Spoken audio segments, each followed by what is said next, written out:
Folks, today I've got an extra special treat for you. I got my friend here, Fred Barstein, the founder and CEO of the Retirement Advisor University, which is a collaboration with UCLA's Anderson School of Management Executive Education.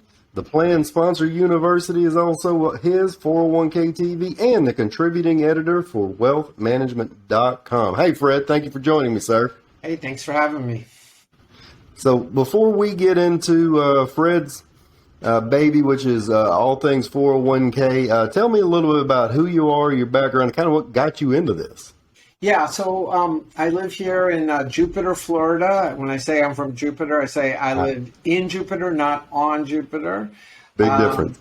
Also New York City some of the time with my wife and two yellow labs. And I've been in the 401k business since for 25 years. My background is I went to law school, didn't want to be a lawyer, and got into legal publishing for 15 years. And then I got sick of dealing with lawyers. And I will tell you, compared to lawyers, advisors are a treat to deal with because we know what we want. We want to, work as little as possible and make money and help people. Sure. And so I started an entrepreneur. I started a business 25 years ago in the 401k. For the first 5 years of my business, my number one question was, what are you all talking about? It was all confusing and mumbo jumbo and ERISA and code sections, 12B1s. But I eventually learned. And what I saw, especially in the last 10 or 12 years, is a great need for training and education. It's why we collaborate with UCLA, bringing the best of the best in terms of their academic, but also industry training for advisors, their staff, providers, but also the greatest need that we're seeing is plan sponsors. 401k plan sponsors are thrown into running their 401k plan without any training, without any help. Half the people got their job because somebody walked in their office one day and said, good luck, you're in charge of your 401k, and they walk out, which is why advisors are so prolific and so important to help these HR and finance people to run their 401k. So we've done 500 half-day training programs around the country since 2013. I completed 2 this week alone, in person. We have online courses and short 3 to 5 minute videos on 401k TV, which we tape right after each of these programs with plan sponsors based on some of the issues they're dealing with. So very passionate about that. I like to do writing, which is why I collaborate with wealthmanagement.com, and I'm focused on the convergence of wealth, retirement, and benefits at work. They're all coming together now. They used to be together, they got separated, now they're coming back.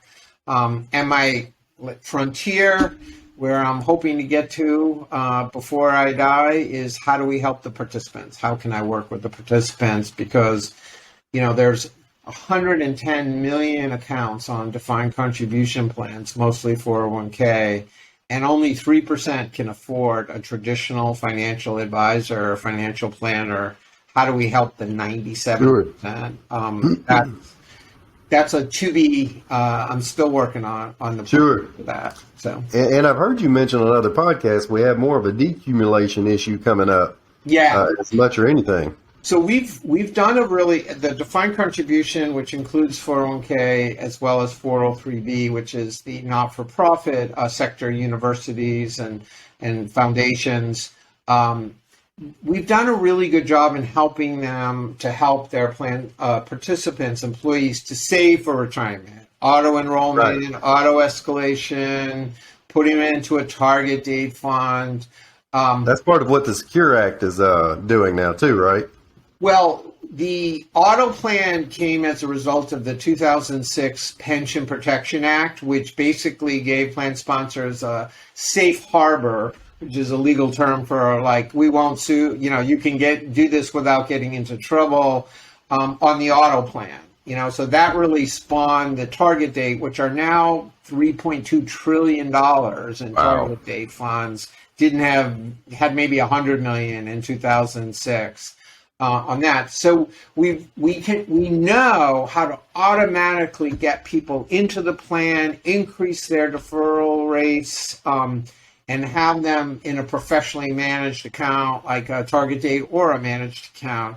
So we can double, triple, even quadruple how much money people have in their account. But it's as if we've said to people, we're going to take you on a trip, and we put them on a plane with professional pilots. Right. And halfway through the trip, the professional pilots parachute off, and everyone has to land themselves. And that's where we're on the decumulation phase. We have done very little, if any, understanding, can we do this automatically? Do we need engagement? Do we need input from people on how they want to live in retirement, how they want to save, what they want to do, or can we do this automatically? And the biggest issue we have with financial wellness or even with retirement income, we can't get people to engage. We can't get them to respond. We have a lot of tools and a lot of programs, but less than 5% are using it. So that's a big to-do for the industry. What's happening, Charles, is that we're trying to replace pension plans, defined benefit plans with DC, and we've done half the job. Now, because when you retire from a pension plan, the company says, okay, we're going to pay you 50% of your last average salary for the last 5 years for the rest of your life. Mm-hmm.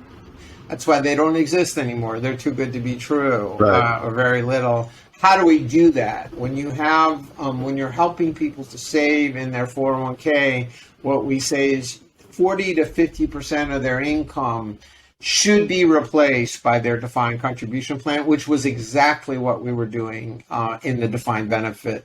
Haven't figured that out yet, but we're working on it. So if I'm an independent financial advisor, how do I engage with a 401k? What do I do? Yeah, so the 401k is very complicated. It's got a lot of ERISA, but there's also a lot of help, and we've made things pretty easy. So just to give you a sense, Charles, there's 300,000 financial advisors that have a license, Series 6 or, a 65, an RIA or a broker. Over 200,000 have at least one plan. But there's only 25,000 of the financial advisors that have more than 50% of their revenue coming from defined contribution, which is what we call sort of the experts retirement plan advisors. So how did the other 175,000 get a plan? Their brother-in-law, their college roommate, they may be doing financial planning for a CEO or an executive at a company. What we're finding is for the people that are, we call them blind squirrels.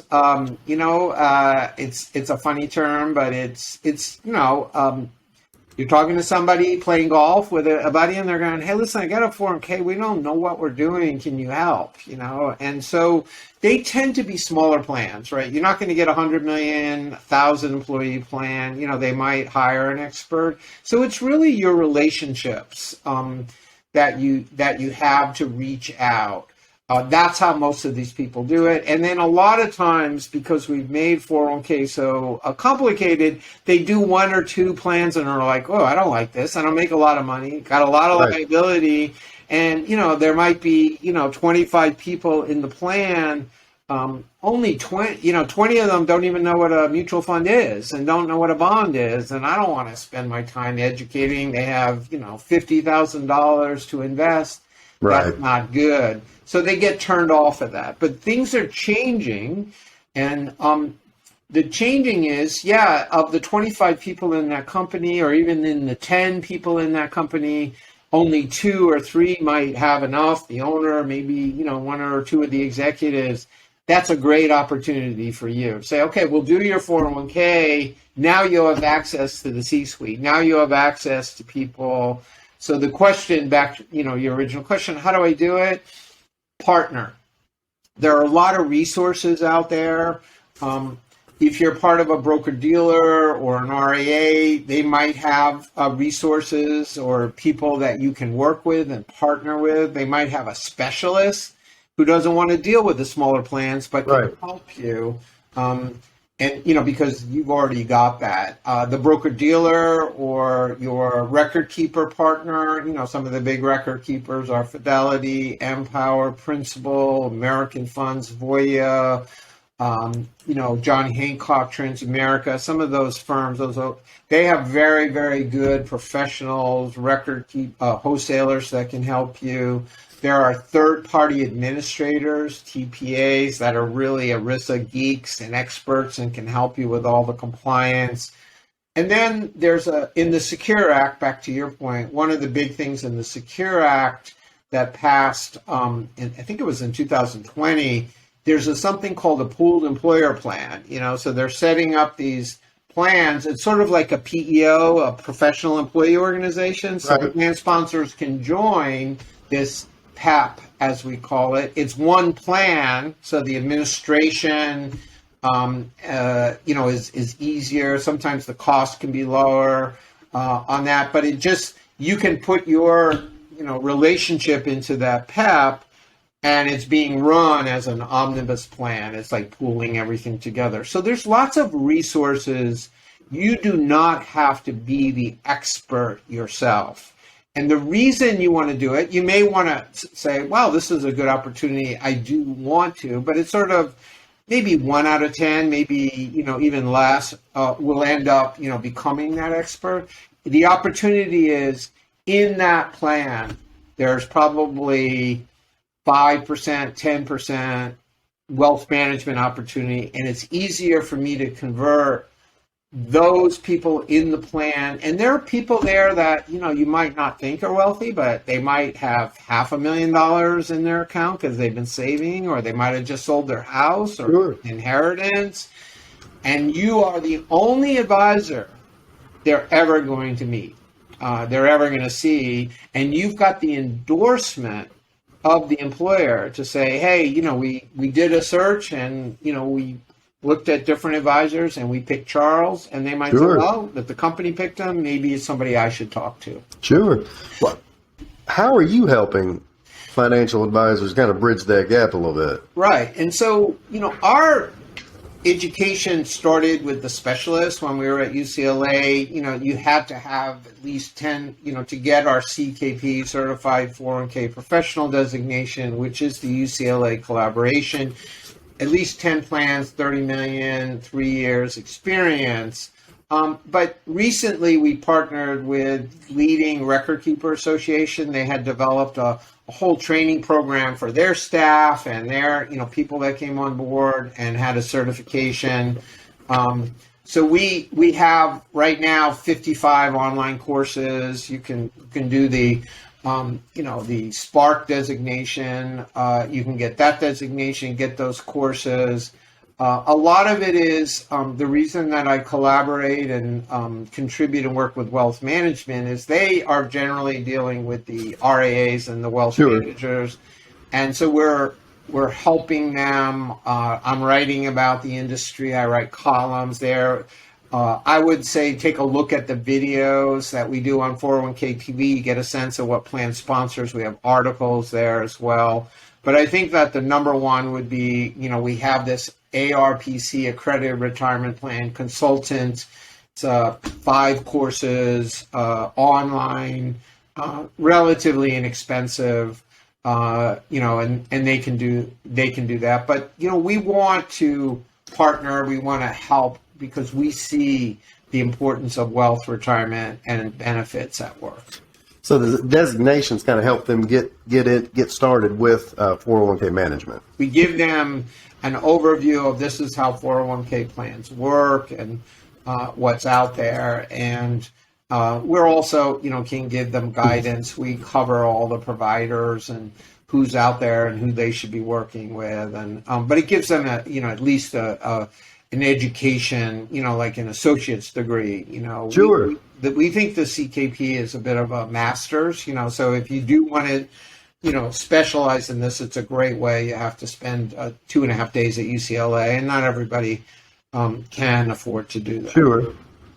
Well, that sounds like a pretty good way for them to not only, it almost sounds like a good way for them to diversify what they're doing in terms of not just having to look for another new client, I imagine a 401k, if once they have one or two of those that they're managing, that can be a big piece of what they do. It could be. The other thing to think about, Charles, is that 90% of the people, the individual clients that they work with, are in a 401k. They need to know what's going on in that 401k.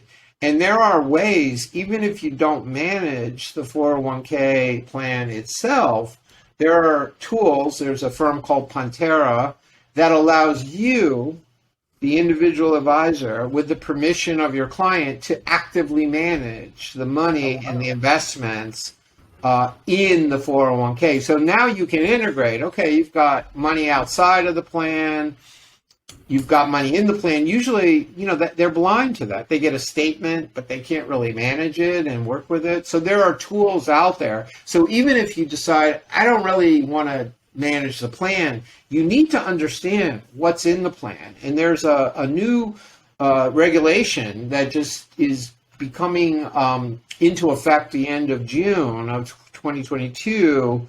I'll use the code section, but it's the DOL 2022-02.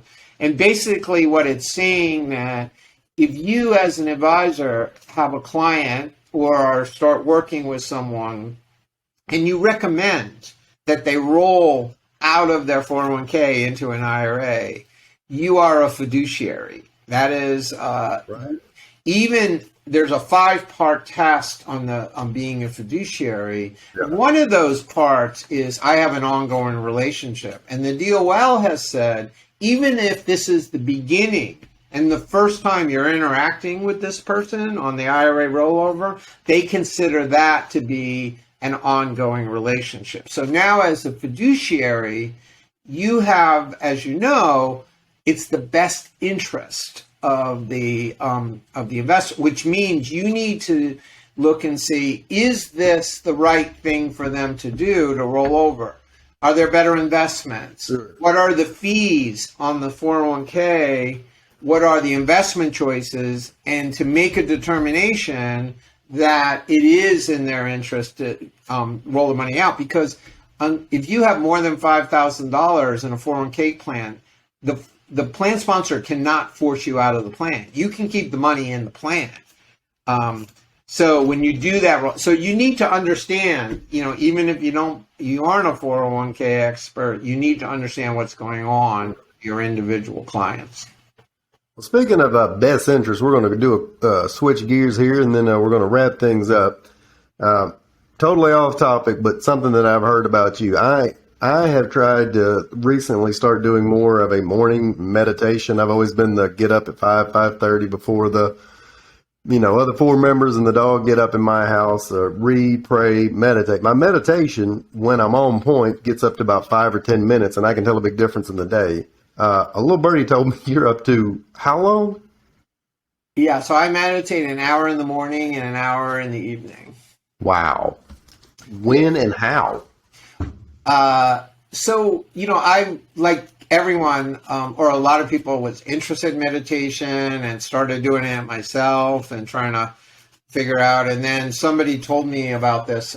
It's called Vipassana, which is, it's not Buddhist, but it's based on the teaching and the technique that Buddha taught 26 years ago.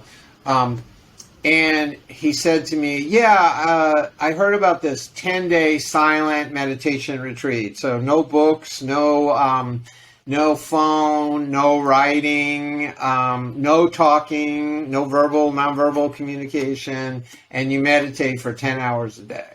And I said, that sounds like the craziest thing I've ever heard. I can't imagine. And it just piqued my interest. And Charles, 9 months later, I'm sitting there on a mat. Wow. And I did it. It was the hardest thing I'd ever done. It was quiet, but not in my head. It was so noisy. Sure. Fast forward, that was 12 years ago. I've done about 13 or 14 of them. I've done a 20-day. And I stay engaged, and these centers. There are 12 of them in the North America. There's no cost to them. There's no cost for room or board because they feel like if you put a price, efficacy. So it sort of takes that. And some people ask me, okay, well, if I don't have 10 days, can I start with 3? And it takes the 10 to do, to get that. Get to that point. If you don't have that and are not able to get away, it's, what we recommend is what we call anapana or breath, is to just focus on your breath and just sit there and try to feel the breath as it goes over your upper lip and notice is it going in your right or left nostril, and try to do that. And then like in 10 seconds, you'll be like, oh, what am I having for breakfast? Or, what am I daily? Sure. And the key there's this great saying, it's like, just start again. Don't get upset with yourself. Don't get, and just, understand and if you've meditating for 5 minutes, you hear, there's a voice right in your head. There's a lot of chatter going on. I call that the ego voice. Right. The ego voice is like, Charles, come on, we got stuff to do. Or you're just used to being entertained. Our brain is, just used to all this stimulation. And this is really, mental. And there's one thing that I've learned that I can say to that ego voice, when it says, come on, Charles, let's get ready for Fred's podcast. What do we need to do? What questions are we going to ask him? There's only one answer to that voice that shuts it up, and it's not now. Just say, not now. Because if you say not ever, you're going, what do you mean not ever? We got to get ready. Sure. Because now the point is you want to be present, right? And if you get present, you get calm, and the ego voice does not live in the present, because it's not real. Yeah. So, long story, it's a passion for me. I try to help people. Anyone who wants to reach out to me about meditation, I love to help. Tell us how we can find you both 401k and for meditation. I assume it's the same. Yeah, how can folks find you? My email is fred@trauniversity.com, and I am a shameless self-promoter, so I post at least twice a week on LinkedIn, so you can find me on LinkedIn, Fred Barstein. You have my name. Yeah. And it is, I want to say, Charles, this is very sincere. Anyone who wants to talk about meditation, anyone who wants help, including you, I'm happy to do it. But I would also recommend that people go to the website of the meditation technique that I use, and it's dhamma.org. So it's DHAMMA.org. And as I said, it's not a sect, it's not Buddhist, there's no religion, no denomination, and there's no cost to attend, including room and board. If you would like, people say, well, how do they, afterwards, if you want to donate, if you want to contribute, you can. There's no hard sell on that, because what you're doing, the way it's set up, is you're paying for the next person. So when you're sitting there in the mat eating food and sparse but comfortable accommodations, it's been paid for by a meditator who appreciates and is grateful for the people who did it for them, so they're passing it on. Fred, this has been super interesting. A lot of great information here on all accounts. I appreciate it. Folks, reach out to him, and hey, man, have a great day. Great. Thanks for asking me, Charles, and thanks for spending some time. Good to get to know you. All right, man. Great. Thank you.